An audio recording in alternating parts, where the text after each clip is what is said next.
Hello दोस्तों, welcome to my new blog. आपका मेरे नए ब्लॉग में स्वागत है। तो आप लोग कैसे हैं? आप लोग अच्छे हो? फिलहाल मैं भी अच्छा हूं। तो आज अपन चर्चा करने वाले हैं जो अबकारी आरक्षक का एग्जाम होने वाला था। तो फिलहाल अपने पास समय कितना है, क्योंकि एग्जाम की डेट का कोई अता पता नहीं है, ना ही कैलेंडर अपडेट हुआ है उसमें डेट का कोई पता है कि कब एग्जाम होगा। मिनिमम अपने पास 20 से 25 दिन है, क्योंकि अगस्त में भी होने के कोई चांस नहीं लग रहे हैं कि एग्जाम अगस्त में हो सकता है। क्योंकि जो वर्ग 3 का था उसकी भी जो फॉर्म की डेट थी वो भी बढ़ चुकी है। उसकी भी मात्र शुरू में सितंबर में एग्जाम होना था, तो उसकी भी कोई पता नहीं है। और उससे पहले अबकारी आरक्षक होना था, जिसका भी कोई अता पता नहीं है। तो अब अपन को लास्ट में किस तरीके से पढ़ाई करनी है जिससे अपन वहां तक पहुंच सकें कि सिलेक्शन अपना हो सके। तो मेरे अकॉर्डिंग जहां तक मैं अपना पढ़ाई कर रहा हूं, तो मैं आपको बताता हूं कि अपने पहले तो 3 सब्जेक्ट है, मैथ, रीजनिंग और जीएस, जीके और जीएस। अब इसको अपन किस प्रकार पढ़ना है ये अपन जाने कि पढ़ना किस प्रकार है। तो पढ़ना यह है कि पहले अपन देखें पुराने, मेरे अकॉर्डिंग तो पेपर उठाएं और एनालिसिस करें उनका कि कहाँ कहाँ से क्वेश्चन बने थे पुराने, और उसके बाद अपन मॉक टेस्ट देने का प्रयास करें। ऐसे किसी किसी का रहता है कि मेरा मैथ अच्छा है, किसी की रीजनिंग अच्छी है, मतलब किसी ना किसी का कोई ना कोई सब्जेक्ट अच्छा रहता है। तो जो आपका सब्जेक्ट अच्छा है उस पर थोड़ा कम काम करें, और जो आपका सब्जेक्ट वीक है उस पर थोड़ा ज़्यादा काम करें। अब काम किस प्रकार करना है, क्योंकि लास्ट में अपन सिलेबस को रिवीजन तो कर नहीं सकते पूरे सिलेबस को, तो अपन पढ़ाई किस प्रकार करें। मेरे अकॉर्डिंग तो पढ़ाई जब तक अपन कर रहे हैं, क्योंकि फॉर्म को बहुत टाइम हो गया डले, तो अभी अपने पास जितना समय लास्ट का जो समय बचा है उसको अपन को यूटिलाइज किस प्रकार करना है मेरे अकॉर्डिंग। तो जिस प्रकार मैं यूटिलाइज कर रहा हूँ, क्योंकि मैं भी अबकारी आरक्षक एग्जाम दे रहा हूँ, आप लोगों को बताता हूँ। तो मैं किस प्रकार यूटिलाइज कर रहा हूँ अपने समय का, इस ऐसे दिन भर के कम से कम 24 घंटे में से अपन को 10 से 12 घंटे तो पढ़ाई करनी है। अब पढ़ाई अपन को करनी किस प्रकार है, मेरे अकॉर्डिंग तो पढ़ाई इस प्रकार करनी है अपन को कि ऐसे 4 घंटे हैं, तो सबसे ज़्यादा वेटेज मैथ और रीजनिंग का है, जो 65 नंबर के समथिंग है, 60 से 65 नंबर का। तो अपन 60 से 65 नंबर किस प्रकार यूटिलाइज करेंगे मैथ और रीजनिंग को। तो दोनों सब्जेक्ट हैं, तो दोनों को मिला के जो अपना सब्जेक्ट वीक आ रहा है, ऐसे अपन ने ब्लड रिलेशन उठाया, तो अपन ब्लड रिलेशन की किसी भी टीचर की अगर क्लास देखने का प्रयास करें तो 6 से 7 क्लास सफिशियंट है टीचर की, जो व्यापन के अकॉर्डिंग पूछे जाते हैं। तो मेरे अकॉर्डिंग तो पहले सबसे ज्यादा अपन फंसते कहाँ पर हैं, जो प्लस माइनस वाले वो रहते हैं, रिलेशन क्वेश्चन आते हैं, वहां पर अपन फंसते हैं। तो पहले तो उनको लगाने का प्रयास करें, क्योंकि नॉर्मल आते हैं वो तो अपन कर लेते हैं, और फंसते हैं डायरेक्शन में, जो मैं भी कहीं ना कहीं वो हो जाता हूँ उसमें। तो डायरेक्शन अपन को दिक्कत दे जाता है। और नंबर सीरीज वगैरह जी अपन को थोड़ा क्यू वगैरह स्क्वायर वगैरह याद अच्छे से करने पड़ेंगे, तब अपन इनको कर पाएंगे।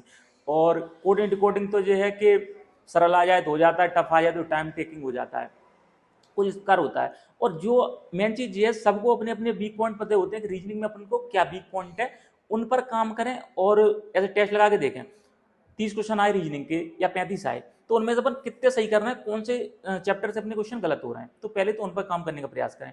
उसके बाद अपन काम करेंगे मैथ पर। डेली अपन को मैथ रीजनिंग डेली पढ़ना है, कम से कम 3 3 4 4 घंटे, क्योंकि प्लस पॉइंट अपना वही, अगर अपन जीएस को अपन 4 घंटे दे देते हैं तो उसमें कोई सफिशियंट नहीं है कि अपने 80% अपन क्वेश्चन सही कर लेंगे। मेरे अकॉर्डिंग तो 80% सही करना मुश्किल है, क्योंकि कहाँ से क्वेश्चन आ रहे हैं। जीएस आज के जमाने में ऐसी आ रही है, व्यापम अपना पूछ रहा है कि उसके क्वेश्चन का कोई क्राइटेरिया नहीं है कहाँ से आ रहे हैं। करंट के कितने क्वेश्चन आ रहे हैं ये अपन को नहीं पता, क्योंकि कभी तो 4 क्वेश्चन आ जाते हैं एमपी करंट से, कभी वर्ल्ड के करंट से, मतलब क्वेश्चन का कोई अता पता ही नहीं, स्टैटिक कहाँ से पूछ रहा है क्या है। और एमपी के भी 2 3 क्वेश्चन आ जाए तो बहुत है। तो इस प्रकार है कुछ। और सबसे बेस्ट है कि अपन को टेस्ट किस प्रकार लगाने हैं। जैसे मेरे 100 से प्लस टेस्ट ले टेक्स्ट बुक के अंदर, और टेस्ट बुक अपन टेस्ट दे सकते हैं 100 से प्लस, और प्लस सब्जेक्ट वाइज टेस्ट रहते हैं जो 20 20 क्वेश्चन रहते हैं, तो अपन सब्जेक्ट वाइज भी टेस्ट दे सकते हैं वहां पर, जिससे अपना जल्दी देने का मन हो रहा है कि अपन को 20 क्वेश्चन करने हैं तुरंत, तो अपन 10 मिनट में निपटा लो जीएस के। और रीजनिंग करनी है, रीजनिंग जल्दी निपटा लो, मैथ कर लो। तो इस प्रकार अपन क्वेश्चन लगा सकते हैं। अब ऐसे एमपी में अगर कोचिंग में लगाना चाहें तो विनर्स है, सत्यार्थी है, चैंपियन स्क्वायर है, और कोचिंग है, तो उन कोचिंग में लगा सकते हैं। और टेक्स्ट बुक तो है ही, तो इन सारों को लगाने का प्रयास करें। और सबसे पहली बात है तो पुराने पेपर हुए हैं उनको अपन जरूर क्वेश्चन लगाएं, पुराने पेपरों के। तो उससे क्या है कि अपन जब पुराने पेपर क्वेश्चन लगाएंगे तो जो क्वेश्चन अपने गलत हो रहे हैं, और जहां से उससे अपन ये पता चलेगा कि अपने क्वेश्चन कहाँ से गलत हो रहे हैं।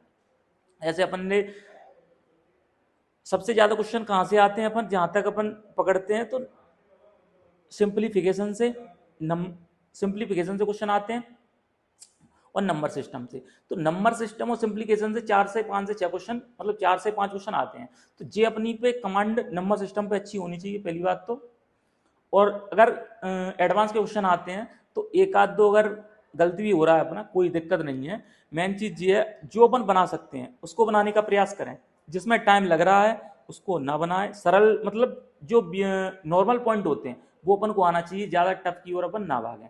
तो यही कुछ है दोस्तों। और टेस्ट अपन कब दें, मेरे अकॉर्डिंग तो दिन में अभी अपने 20-25 दिन है तो एक टेस्ट तो दिन में जरूर देने का प्रयास करें। मानी कितने भी नंबर आए, अपन कम से कम अभी से भी कम से कम 10 से 15 नंबर ग्रो कर सकते हैं। अगर आज अपने नंबर 70 आ रहे हैं तो अपन 78 से 82 तक जा सकते हैं। इतनी तो 20 दिन में अपन पढ़ाई कर सकते हैं। तो कुछ इस प्रकार अपन पढ़ाई कर सकते हैं। और टेस्ट कब दें, जब अपना एग्जाम जिस समय पे होता है। ऐसा नहीं रात को बैठ के अपने पास टाइम है तो रात को अपन टेस्ट देने लगे, ऐसे टेस्ट नहीं अपन को देना है। अपन को टेस्ट देना है जिस टाइम अपन एग्जाम देते हैं उस टाइम अपन को टेस्ट देना है।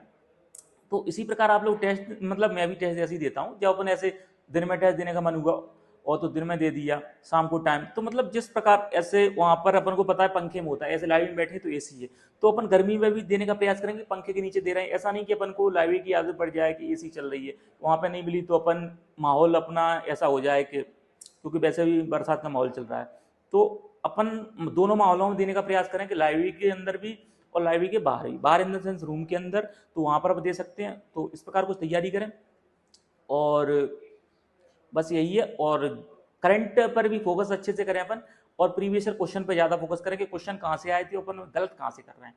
बस यही है दोस्तों। और कोई क्यूरी हो तो आप कमेंट कर सकते हैं। तो अगर आपको मेरा वीडियो अच्छा लगा हो तो लाइक करें, शेयर करें, सब्सक्राइब करें, कमेंट करें। Thank you for this watching, love you all, keep supporting, thank you.